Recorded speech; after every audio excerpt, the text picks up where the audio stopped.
నేను మారాను, మీరు మారండి. ఇకపై పార్టీ నేతలకు ఎక్కువ సమయం ఇస్తా. అందరి రిపోర్టు కార్డు నా దగ్గర ఉంది. నేను మారినా మీరు మారండి, నేను మారినా మీరు మారండి కాదు, మీ అందరి రిపోర్ట్లు ఉన్నాయి.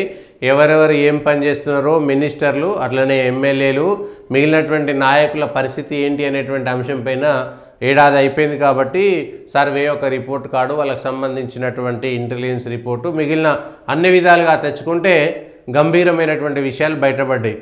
ఎమ్మెల్యేలు ఎవరూ స్థానికంగా అందుబాటులో ఉండడం లేదు. పార్టీ ఎందుకంటే 10 ఏళ్ల తర్వాత అధికారంలోకి రావడంతో ఎమ్మెల్యేలు ఎంతసేపటికి వాళ్ళ యొక్క అవసరాలు తీర్చుకోవడానికి మాత్రమే ప్రయత్నం చేస్తున్నారు తప్ప ప్రజల్లో ఉండేటువంటి బాధలేంటి, ప్రజల యొక్క అవసరాలేంటి అనేటువంటి విషయాలు పక్కకు పెట్టేసి ఈ సర్కార్ ఇంకెన్ని రోజులు ఉంటుందో, ప్లస్ కీలకంగా ఏం మాట్లాడంటే నా గురించి మీరు అనుకున్నట్టే మీ గురించి కింది స్థాయి నేతలు అనుకుంటున్నారు, నా గురించి మీరు అనుకుంటున్నట్టే కింది స్థాయి నాయకులు మీ గురించి కూడా అట్లనే అనుకుంటున్నారు అనేటువంటి ఒక మాట కూడా చెప్పారు స్పష్టంగా. ఇది జనాలను కలవడంలో ఎమ్మెల్యేలు ఇబ్బంది పడుతున్నారా? కాంగ్రెస్ పార్టీకి సంబంధించినటువంటి ఎమ్మెల్యేలకు ఏడాది కాలంలోనే పూర్తి స్థాయిగా వ్యతిరేకత వచ్చిందా, అందుబాటులో ఉండట్లేదా? అయితే అది ప్రభుత్వ వ్యతిరేకత, స్థానికంగా ఉండేటువంటి ఎమ్మెల్యేలకు వ్యతిరేకత? ముఖ్యమంత్రి గురించి ఎమ్మెల్యేలు మంత్రులు ఏమనుకుంటున్నారు, ఎందుకు నెగిటివ్గా మాట్లాడుకుంటున్నారు? మీరు నా గురించి నెగిటివ్గా మాట్లాడుకుంటే మీ గురించి కూడా కింది స్థాయి కార్యకర్తలు నెగిటివ్గా మాట్లాడుకుంటారు. అంటే ఇప్పటికీ ప్రభుత్వం వచ్చింది, ఏడాది అయిపోయిన తర్వాత కూడా ఇప్పటికీ ముఖ్యమంత్రి గారికి కావాల్సినంతగా మద్దతు కానీ, సపోర్ట్ కానీ, లేదంటే ఆయనను మీదేసుకొని పనిచేసేటువంటి మంత్రులు, గతంలో రాజశేఖర రెడ్డినో మిగిలిన వాళ్ళని చూసాం కదా, ఆ ప్రభుత్వానికి, ఆ ముఖ్యమంత్రికి ఉన్నటువంటి గట్టి పట్టు ఇప్పటికీ లేకపోవడం, ఇప్పటికీ రేవంత్ రెడ్డిని బయటి వ్యక్తిగా చూడడం, ఇంకా ముఖ్యమంత్రి అయిన తర్వాత కూడా తనను ఓన్ చేసుకోవడానికి పాత నాయకులు ఇప్పటికీ సంశయంగా ఉన్నారనేటువంటిది దీన్ని బట్టి మనం అర్థం చేసుకోవచ్చు. క్లియర్గా ముఖ్యమంత్రి గారే చెప్పారు. సో నా గురించి మీరేమనుకుంటున్నారో ప్రజలు మీ గురించి కూడా అదే అనుకుంటారు అనేటువంటి విషయం. ఒకటి, ఎమ్మెల్యేలు స్థానికంగా అందుబాటులో ఉండట్లేదు. సరే 64 మంది అందరూ అట్లనే ఉన్నారా, ఎంతమంది ఉన్నారా అనేటువంటిది జనాలకు తెలుసు, పార్టీ నాయకులకు కూడా తెలుసు. ఎంతమంది ఎమ్మెల్యేలు కనీసం వెళ్ళడానికి ఇబ్బంది పడుతున్నారు, ప్రజల్లోకి వెళ్ళడానికి వాళ్ళకు ఉన్నటువంటి ఆసక్తి ఏమిటి? 10 ఏళ్ల తర్వాత అధికారంలోకి వచ్చిన తర్వాత ఈ సర్కారు ఉంటుందో ఉండదో, హర్యానా ఎన్నికలు అయిపోయిన తర్వాత ముఖ్యమంత్రి మారతాడని, మహారాష్ట్ర ఎన్నికలు అయిపోయిన తర్వాత ముఖ్యమంత్రి మారతాడని, ముఖ్యమంత్రికి రాహుల్ గాంధీ సమయం ఇస్తలేడని, రాహుల్ గాంధీ ఇస్తలేడు కాబట్టి రాబర్ట్ వాద్రా తోటి ఆయన ఎక్కువగా సంబంధాలు నేర్పుతున్నాడని, మూసీ నది దానికి సంబంధించినటువంటి ప్రాజెక్టు కూడా రాబర్ట్ వాద్రా కోసమే చేశాడని, అందుకే రాబర్ట్ వాద్రా హైదరాబాద్కు వచ్చిండని, వాద్రాను ప్రోత్సహించడంతో ఇటు రాహుల్ గాంధీకి కూడా కోపం వచ్చిందని, ఇట్లా అనేకమైనటువంటి చర్చలు జరుగుతున్నటువంటి నేపథ్యంలో ఏడాది గడిచిపోయినా కూడా ఇప్పటికీ పార్టీలో ఉండేటువంటి ముఖ్యమైనటువంటి నాయకులకి, కొంతమంది ఎమ్మెల్యేలకి, మంత్రివర్గంలో ఉన్నటువంటి వాళ్ళకి ముఖ్యమంత్రి పూర్తి స్థాయిగా అంటే పూర్తి కాలం ఉంటాడనేటువంటి నమ్మకం లేకుండా అపనమ్మకంతో ఆయన ముఖ్యమంత్రి అయ్యాడు కాబట్టి కలిసి తప్పనిసరి పరిస్థితుల్లో పనిచేయాలి కాబట్టి పని చేస్తున్నామనేటువంటి భావనతోటే ఉన్నారు. కొందరేమో ఎవరైతే ఏముందో నేను మంత్రి అయితే అంతకంటే ఎక్కువ నాకు ముఖ్యమంత్రి స్థాయి లేదు కాబట్టి నేను ఖచ్చితంగా పని చేసుకుంటూ పోతా, నాకెవరు ముఖ్యమంత్రి అయితే ఏమున్నది అనేటువంటిది కొంతమంది నాయకులు. కొంతమంది ఏమో రేవంత్ రెడ్డి వస్తాడు, ముఖ్యమంత్రి అవుతాడనేటువంటి ఊహ కలలో కూడా లేకపోవడంతో వచ్చినటువంటి బంగారం లాంటి అవకాశము పార్టీ కోసం 20-30 ఏళ్ళ నుంచి 40 ఏళ్ళ నుంచి పనిచేస్తున్నా కూడా ఎవరో వచ్చినటువంటి వ్యక్తి ఎత్తుకపోవడాన్ని జీర్ణించుకోలేకపోవడం అనేటువంటిది కూడా అర్థం చేసుకోవాల్సినటువంటి విషయం ఇక్కడ. సో సీఎం మేము అందుబాటులో ఉంటున్నారా లేదా, మంత్రులకు కలుస్తున్నారా లేదా, మంత్రులకి ఎమ్మెల్యేలకి ముఖ్యమంత్రికి మధ్యన గ్యాప్ ఎందుకు వచ్చింది, ముఖ్యమంత్రి ఫోన్లు చేసి ఎమ్మెల్యేలకు మంత్రులతో మాట్లాడాల్సినటువంటి పరిస్థితి ఎందుకు వచ్చింది, కార్యకర్తలకు పార్టీకి ప్రభుత్వానికి మధ్య ఉన్నటువంటి వైరం ఏమిటి, అన్ని విషయాలు ప్రభుత్వం దగ్గర కీలకమైనటువంటి రిపోర్ట్ కార్డు వచ్చేసింది. సో ఏడాది సందర్భంగా ఏం జరిగింది అనేటువంటిది ఎవరో ప్రతిపక్షాలు విమర్శ చేయాల్సినటువంటి అవసరం లేదు, లేదా ప్రజలు చెప్పాల్సినటువంటి అవసరం లేదు, మీడియా చెప్పాల్సినటువంటి అవసరం లేదు, ఏ విశ్లేషణ అక్కర్లేదు. చాలా స్పష్టంగా ముఖ్యమంత్రి గారే ఒప్పుకున్నట్టు ఏం జరుగుతున్నది తెలంగాణలో, మంత్రులు ఏం చేస్తున్నారు, ఎమ్మెల్యేలు ఏం చేస్తున్నారు అనేటువంటిది. మీ మంత్రులు మీకు మీ ఎమ్మెల్యేలు మీకు అందుబాటులో ఉన్నారా? మీ గెలిచినటువంటి ఎమ్మెల్యేలు ప్రజలకు అందుబాటులో ఉన్నారా? అందుబాటులో అంటే మొత్తం ఒక నియోజకవర్గంలో 2 లక్షల మంది ఉంటే 2 లక్షల కుటుంబాలు, లేకపోతే 40-50 వేల కుటుంబాలు ఉంటే 40-50 వేల పెండ్లీలకు ఒక ఎమ్మెల్యే జీవితకాలంలో మొత్తం కూడా రాలేడు. మా ఇంటికి రాలే, మీ ఇంటికి రాలే, మా పెండ్లీలకు రాలే, వాళ్ళకి రాలేదు కాకుండా సమస్యలకు అందుబాటులో ఉంటున్నారా? ఎమ్మెల్యే క్యాంప్ ఆఫీస్లో అందుబాటులో ఉంటున్నారా? ఎందుకంటే ఎమ్మెల్యే అనేటువంటిది ఆ స్థాయి తగ్గిపోయింది. ఎమ్మెల్యే అంటే శాసనాలు చేస్తాడు, శాసనసభలో ఉండాలి, అదంతా పోయి మాకు అనవసరం, కార్యకర్తలకు అందుబాటులో ఉండాలి, మొత్తం తిరగాలి, ప్రజల్లో ఉండాలి. 24 గంటలు తిరగకపోతే ఎమ్మెల్యే కాదు, లేకపోతే ఎమ్మెల్యే కనబడతలేడు. ఎమ్మెల్యే స్థాయి ఏంటంటే గెలిచిన తర్వాత ఆయన అసెంబ్లీకి పోతాడు, శాసనాలు చేస్తాడు, శాసనసభలో మాట్లాడాలి. ఒక ఎమ్మెల్యే అంటే స్థానిక జాతీయ రాజకీయాలతో పాటు అంతర్జాతీయ రాజకీయాలు, వివిధ దేశాలకు సంబంధించినటువంటి సంబంధాలు, ఇట్లా అనేకమైనటువంటి విషయాలపైన అవగాహన ఉండాలి. వాటన్నిటినీ చట్టసభల్లో చర్చ చేయాలి, వాటి మీద శాసనాలు చేయాలి. ఇవన్నీ పోయినాయి. అవన్నీ కాదు.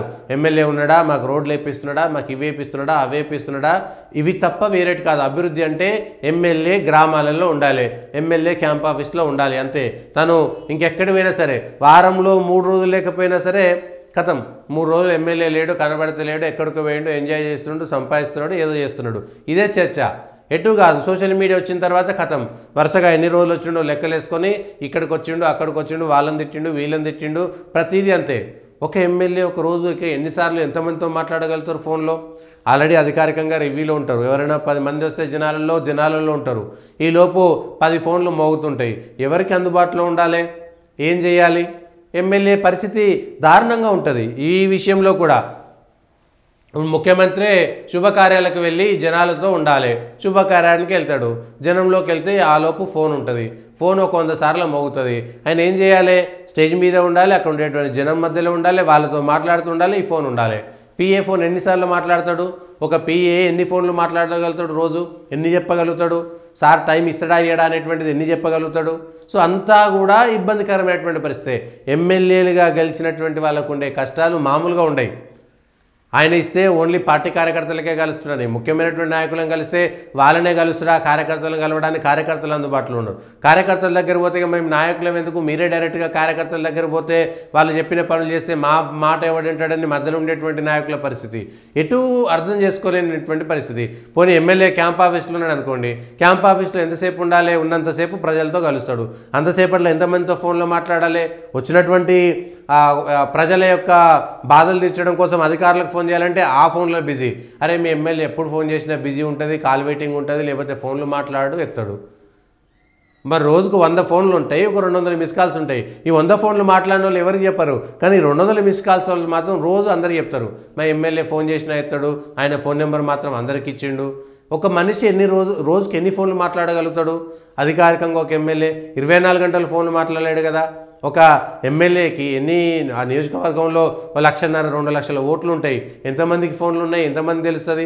ఒక 5-6 వేల మందికైనా ఫోన్ నెంబర్ తెలిసింది అనుకోండి. 5-6 వేల మంది ఎన్నిసార్లు ఫోన్ చేస్తారు ఎమ్మెల్యేకి? రోజు ఏం పని లేని డుట్టీనైనా సరే అన్న పండుకున్నవాని కూడా ఫోన్ చేస్తాడు. ఎందుకు పండుకున్నవాని అడగాలి ఎమ్మెల్యేని? ఇట్లాంటి పరిస్థితులు చాలా ఉంటాయి. కాబట్టి వీటిని ఎట్లా అధిగమించాలి? ఎమ్మెల్యేల బాధలు ఎమ్మెల్యేవి, మేమేం చేయాలి? ఎట్లా జనంలోకి వెళ్ళాలి? ఎమ్మెల్యే అంటే ఆ ఊర్లల్లో ఇంకా మామూలుగా వార్డు మెంబర్ కంటే చాలా దారుణంగా దిగజారిపోయింది. ఎమ్మెల్యే అంటే వార్డు మెంబర్ కనబడకపోయినా వాడు పట్టించుకోడు, కానీ ఎమ్మెల్యే కనబడాల్సిందే. ప్రతిరోజు కనబడాలి. ఆయన ఖర్చులు, ఆయన ఒక్క కారులో పోలేడు, 2-3 కార్లు ఉండాలి. పోయిన కాడల్లో భోజనాలు, ఆ భోజనాలు ఏర్పాటు చేసుకోవాలి. ఆయన వచ్చినటువంటి జీతాల సొమ్ము ఎక్కడ సరిపోతుంది? మళ్ళీ ఆయన సంపాదించుకోవాలి. పెట్టిన పెట్టుబడి ఖర్చు, ఈ ఎన్నికల ఖర్చు, 5 ఏళ్ల పాటు ప్రజల్లో తిరగడానికి ఖర్చు, సావుకు 5,000, పెళ్లికి 5,000 ఆ ఖర్చు, మళ్ళీ అది కాకుండా వచ్చే ఎన్నికల నాటికి ఎన్నికల ఖర్చు. ఇంత సంపాదించుకుంటే కానీ ఎమ్మెల్యే బ్రతకలేడు. మరి ఎమ్మెల్యే సంపాదించుకుంటూ అని ఆరోపణ చేస్తే ఏం లాభం? అందుకే జనాలు కూడా నువ్వు ఎంతైనా సంపాదించుకో, మాకు ఉచితంగా పథకాలు అనేటువంటి దగ్గరికి వెళ్ళిపోయింది జనాల మనస్తత్వం కూడా. ఎందుకు? చచ్చిపోయిన ప్రతి చోట 50 కిలోల బియ్యం ఇవ్వాలన్నా, 5,000 రూపాయలు ఇవ్వాలన్నా? ఎవరు? ఇంకా ఎమ్మెల్యే దానికోసమే ఉన్నదా? చచ్చిపోయిన వాళ్ళందరికీ 5,000 పంపించి బియ్యం పంపించడం కోసమే ఎమ్మెల్యే ఉన్నాడా? కనీసం జనాలు కూడా మాకు అవసరం లేదు, మేము ఉన్న దగ్గరికి ఏదో ఉంటుంది, లేలే అవి ఎందుకు పొడగొట్టుకోవాలి, వచ్చే డబ్బులని పొడగొట్టుకోవద్దు. అట్లా మన కార్యకర్త అని రోజుకొకరు అందులో 50,000 కుటుంబాలలో ఎంతమంది చచ్చిపోతారు, అందులో కార్యకర్తలు ఎంతమంది ఉంటారు, ఒక నియోజకవర్గంలో రోజు ఎంతమంది చచ్చిపోతారు, ఎంతమందిని పరామర్శించాలి, ఎంతమంది ఇంటికి ఇవ్వాలి, నువ్వు వాళ్ళ ఇంటికి అయితే పోయినావు కానీ మా ఇంటికి రాలేదు, నేను ముందుగాల పార్టీ నుంచి ఉన్న పార్టీలో నేనున్నా నువ్వు తర్వాత వచ్చినావు, ఆఖరికి మధ్యలో ఎమ్మెల్యే కనుక ఆ పార్టీలోకి వస్తే నువ్వే తర్వాత వచ్చినావు, నేను ముందుగాల ఉన్న పార్టీలో నీకంటే నేను సీనియర్ అంటాడు. ఎమ్మెల్యే ఏం చేయలేక అవును భయ్యని వెళ్ళిపోవాలి, ఎందుకంటే రేపు పొద్దుగాల ఓట్లు పడాలి. ఇంత దారుణంగా ఉంటుంది. ఒక ఎమ్మెల్యే గెలిచినటువంటి వ్యక్తికి, ఎంపీ గెలిచినటువంటి వ్యక్తికి, ఎంపీ కొంచెం తక్కువ, కానీ వాళ్ళ పరిస్థితి కూడా అంతే. ఎందుకంటే అధికార పార్టీ తెలంగాణలో కాంగ్రెస్ అధికారం ఉంది, ఎంపీలు ఎమ్మెల్యేలు రెండు ఒకే చోట ఉంటే ఎమ్మెల్యేకు అంత ఒత్తిడి ఎంపీకి అంత రాదు, ఎంతో కొంత తక్కువ ఉంటుంది. కానీ ఎమ్మెల్యేకి అయితే అంతకంటే ఎక్కువ ఒత్తిడి ఉంటుంది. అధికారంలో లేనటువంటి వాళ్ళకి ఎమ్మెల్యేలకు ఎంపీలకు ఆ ఒత్తిడి ఎక్కువ ఉంటుంది. మళ్ళా ప్రతిపక్ష పార్టీ ఎమ్మెల్యే చెప్తే అక్కడ వాళ్ళు పనిచేయరు, ప్రతిపక్ష పార్టీ ఎంపీలు చెప్తే అక్కడ వాళ్ళు పనిచేయరు, మళ్ళీ అదొక పెద్ద తలకాయ నొప్పి. మా ఎంపీ చెప్పినా కూడా అధికారులు వింటలేరంటే అధికారులు అక్కడ కాంగ్రెస్ వాళ్ళు చెప్పినట్టు వినాల్సినటువంటి బాధ.